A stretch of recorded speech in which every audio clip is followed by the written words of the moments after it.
the individual I just spoke of, the neighbor 2 kilometers away, cancer, had made the decision for himself that made what makes sense. He had no desire of ending up in a situation where he became a burden on society.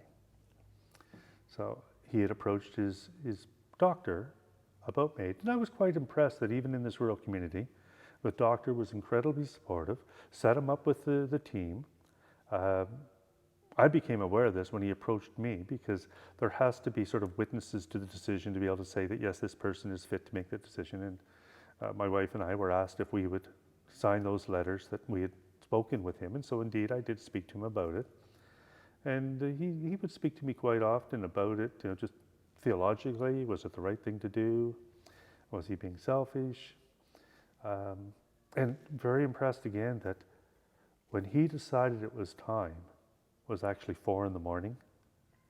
They were there for him at 6 in order to enable him to achieve the death that he wanted.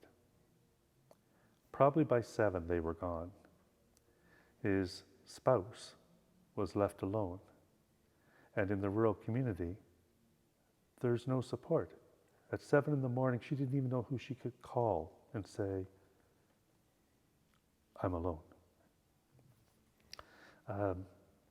And that's an issue with the rural community, because she wanted some sort of counseling beforehand to try to understand, his choice and how she was dealing with his impending death. She wanted support afterwards, and really became quite depressed afterwards, and no local supports. The other scenario of MAID that I'm thinking of in this moment is when a fellow came to me and he had talked to his sister on Sunday like he normally did, and she said goodbye, and I mean goodbye, I'm going to die tomorrow morning. She had scheduled her MAID and was using that 24 hours before to let people know that this is our final phone call. And I think in both those cases, the individuals making the decision for assisted death had really not taken into account what that meant for significant people in their lives.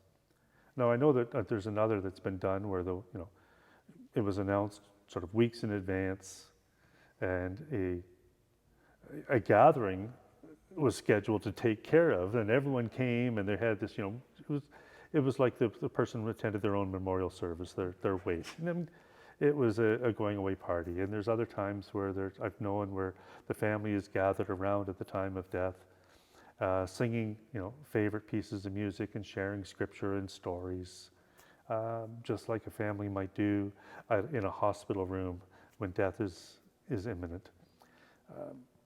But in these 2 cases that I speak of, where the individuals were making decisions and just expecting those around them to accept this sort of as a matter of fact. So yeah, I would certainly encourage that type of, the depth of conversation that's necessary with those significant people, but also making sure that something is in place to ensure that there is support at the time. A couple of times where I've encountered MAID, it seems as if the individual is feeling nothing but relief, that there is a way for this pain to end. But for others, the pain is just beginning. What do you think? I mean, it sounds like we don't have sort of the cultural ritual tools to be sort of, we don't have traditions around medical assistance in dying, and fair enough, it's a relatively new phenomenon, and we are sort of drawing on traditions of wakes and celebrations of life. I'm curious, what can you imagine as a potential sort of social mechanism? Well, I think we will find our way there, and I think it will be some type of farewell gathering. And yes, the wake memorial service will probably be reflected in that. Um, Maybe Bilbo Baggins, it's where there's the parting gifts are shared, but it is so new, and the reality is our last few years where we have had enforced isolation has really prevented those types of things to develop. Yeah. But no, I think I think also that there is going to be a growing acceptance that that's a possibility. So in the past, someone makes that decision, they almost have kept it to themselves, not sure how they will be judged for that, because they themselves have been sort of questioning their own judgment. Is it a right thing to do? Is it suicide? Is it enabling death that would otherwise be prevented? What I hear you saying is that there has been a social stigma around it, which has been keeping people from having the communal conversations that they need to have in order to ensure that the process is sort of properly supported. I hope that the stigma that might have been there will be there no longer, so that people can have the conversations they need to have without fear of someone judging them, someone trying to talk them out of it, or questioning the rightness. It's someone's decision. And I think that someone making that decision for themselves has generally done so with a long, thoughtful process. You've spoken about them getting separated, but also moving around. I'm curious about why that took place and what the consequences were there. My mother was in a lot better shape originally than my dad, mental-wise. My dad, by the time we got him in there, was very noticeably had dementia.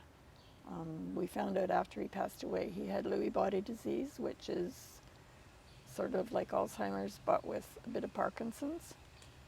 My mother had noticed my dad quite a while before we did, because his cousin had a woodlot and he used to go out and feed the birds.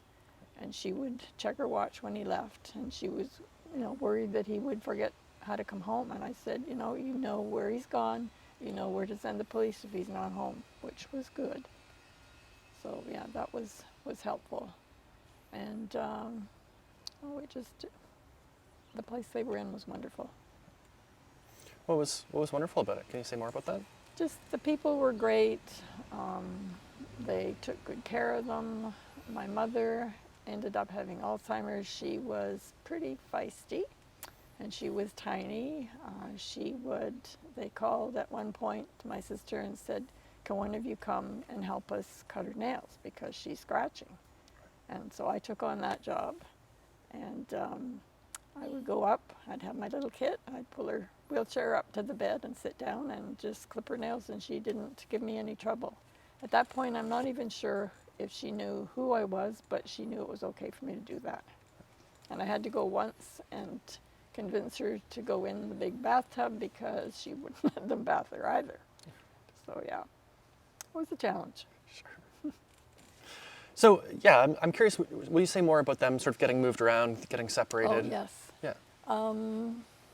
My mother was on an upper floor. My dad was on the Alzheimer's floor, so his door was locked. My mom was in a room on her own, but the bathroom was in the middle and she shared with someone else, and it got to one point where that was her bathroom and the other lady wasn't allowed in there. So we got her at that point, we got her moved into the room. It was sort of like a corner room. My dad was over there and my mom was over there. But she didn't really ask to go visit him. The only time she really visited him was when we went, which was very strange, They were married many, many, many years. And my dad was a television person, so when they were at home, Dad always had the television on. She turned it off as soon as he went out the door. And we had a TV in her room. She never wanted it on. Now, what were the conversations that you needed to have in order to feel secure in your role as a power of attorney, sort of to know what it was that they wanted? Well, I asked, they were very clear about what they wanted. And that included avoiding going to a home if at all possible, which fortunately didn't have to do, as well as what kind of funeral they wanted. So the conversation was always there between me and my parents, and say I'm very grateful for that. What I didn't think about at the time and afterwards was the issue of Do-Not-Resuscitate, which is a challenge. I have to be honest, I didn't have a good enough discussion around that with them. So when it actually came time for both of them, I wasn't quite sure, and it wasn't detailed. I mean, the option could be a living will, which will detail more, or there are, packets or whatever that you can get where you write out exactly what you mean by certain things. We didn't necessarily do that. My dad's doctor sat down with us. He was actually doing house calls at that time. And he sat down with us in the dining room and said, if it comes to where your dad needs to have machinery and that kind of thing, I think you just should, don't do that to him, please. And I said, we discussed that. So it did come time. My dad was rushed from the long-term care to a hospital, and they called me, and I went in, and at that point I had to make the decision, was it a do-not-resuscitate or not? And that's difficult. So it's important to have a discussion with the person as to what exactly they want. In my mom's case, by the time that we actually completed the Do-Not-Resuscitate, she was pretty close to the end anyway. We did palliative care at home, and that was fine. The doctor, because they have an assigned palliative doctor that comes in, and he sat down and he said, so what is the plan when it comes to the very end? Are you going to rush her to the hospital? And I said, no, she's going to stay here. That was a decision that I felt most comfortable with for her. They had suggested, because she had been rushed to the hospital, they had suggested that she stay there for palliative, and I said, I think she wants to go home. Which, when we got home, I knew she wanted to be home because she looked around and said, oh, this is nice, I like this. And so I knew she was happy to be back at home. And so we did all the palliative care from home. And at that time he said, well, is she, are you planning on the resuscitation? And I said, I think probably at this point we're looking at a do-not-resuscitate. He pulled the paper out, handed it to me. I wrote it. I signed it because he filled it out very quickly. I almost had whiplash. And he said, okay, and that's done. And so that was very quick, but I mean, it was obviously something that we had discussed and had to think about anyway. So,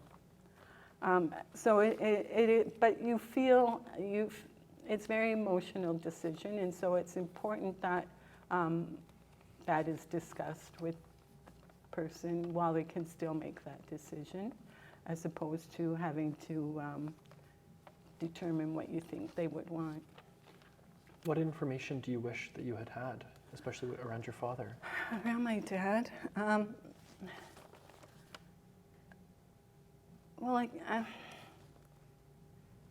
I guess I just because my dad was not he was a very quiet man.